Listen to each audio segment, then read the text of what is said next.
Over the past 100 years, no other natural disaster in the U.S. has caused more death and destruction than floods.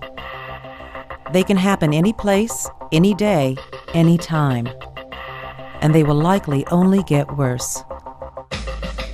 As people cluster around coastal regions and floodplains, our growing population will confront the awesome power of water.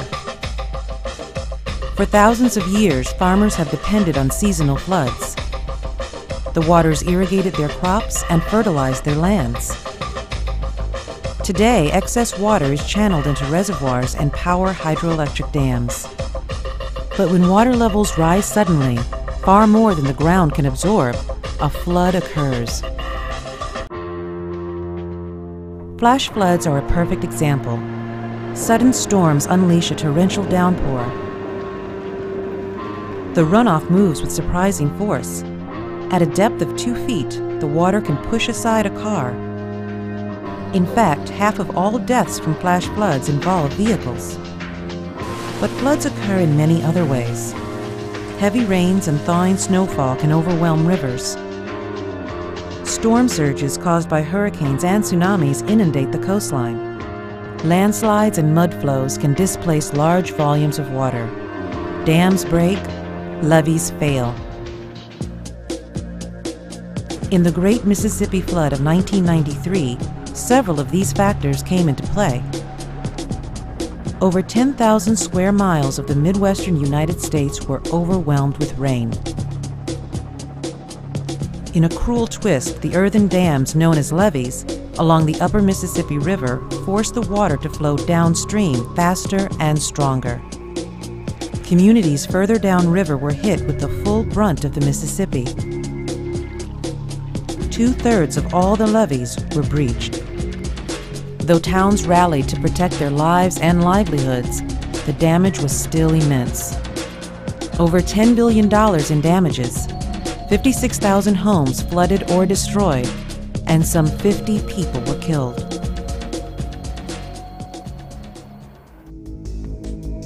At the start of this century, another powerful flood wreaked havoc, this one coming from the sea. The storm surges of Hurricane Katrina submerged 80% of the city of New Orleans.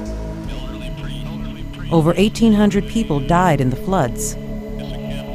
The damage has been estimated at over $80 billion. In some ways, the New Orleans disaster was unique. Much of the city lies below sea level, and despite years of warning, the city was woefully unprepared to handle a breach of the levees which kept it dry.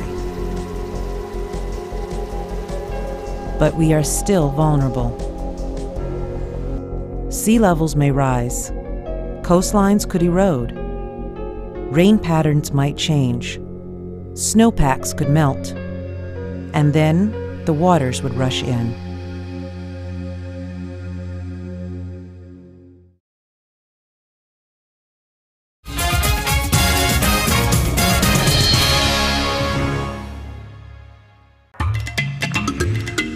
For the best subscription offers to any National Geographic magazine, log on to nationalgeographic.com/magazines.